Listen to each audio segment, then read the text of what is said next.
اچھا یہ کامنٹ پڑھیں، اور میری ریسنٹ ویڈیو کے اوپر یہ کامنٹ آیا اور انتہائی جسے کہہ لیں کہ انٹرسٹنگ اور آج کے دور میں سب سے زیادہ امپورٹنٹ کوشچن یہی ہو سکتا ہے جو بھائی نے کیا. تو بھائی اس میں پوچھ رہے ہیں کیا پولوشن جو ہے وہ گرمی اور سردی پر اثر ڈال رہا ہے؟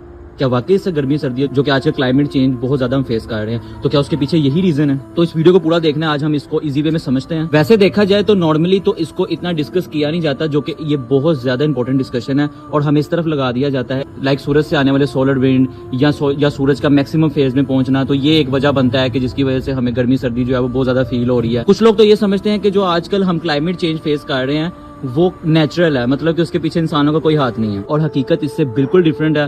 اور یہ انتہائی امپورٹنٹ ڈسکشن ہے کہ اس کے اوپر ہر بندے کو آواز اٹھانی چاہیے. آج کے وقت میں جو ہم global warming, extreme heat, climate change, موسمیاتی تبدیلی فیس کر رہے ہیں، تو کیا اس کے پیچھے واقعی پولوشن کا ریزن ہے، انسان کا خود کا ریزن ہے؟ تو اس کانسیپٹ کو انڈرسٹینڈ کرنے سے پہلے ہمیں اس فینومینا کو انڈرسٹینڈ کرنا پڑے گا جس کی وجہ سے آج ہم گلوبل وارمنگ فیس کر رہے ہیں. تو اس فینومینا کو کہتے ہیں گرین ہاؤس افیکٹ. اب یہ گرین ہاؤس افیکٹ کام کس طرح کرتا ہے تو اس کو سب سے پہلے ہم انڈرسٹینڈ کرتے ہیں. اب ایگزامپل کے طور پہ اگر ہم اسے سمجھے تو یہ اس طرح ہے کہ جیسے سردیوں میں ہم اپنے جسم کے ٹیمپریچر کو مینٹین کرنے کے لیے اپنے اوپر کمبل اوڑھ لیتے ہیں، ایگزیکٹ اسی طرح ہی گرین ہاؤس افیکٹ بھی کام کرتی ہے کہ وہ ہمارے ارتھ کے ٹیمپریچر کو مینٹین کرنے کے لیے کمبل کی طرح کام کرتی ہے. مطلب کہ 3 گیسز کی بہت موٹی اور مضبوط لیئر ہوتی ہے ہمارے ارتھ کے اوپر، جو کہ سورج سے آنے والی ہیٹ کو دوبارہ اسپیس میں نہیں جانے دیتی، مطلب کہ کافی حد تک جو ہے وہ ہولڈ کر لیتی ہے، جس کی وجہ سے یہاں کا ٹیمپریچر مینٹین رہتا ہے. اسی وجہ سے تو ہم یہاں زندگی گزار پا رہے ہیں. اب ہم بات کرتے ہیں کہ وہ 3 گیسز کون سی ہیں جس کی بیس پہ گرین ہاؤس افیکٹ بنتا ہے، جس میں نمبر 1 ہے کاربن ڈائی آکسائڈ، نمبر 2 میتھین گیس اور نمبر 3 نائٹرس آکسائڈ. یہ تینوں گیسز آپس میں مل کر ایک مضبوط لیئر بناتی ہے ارتھ کے اوپر،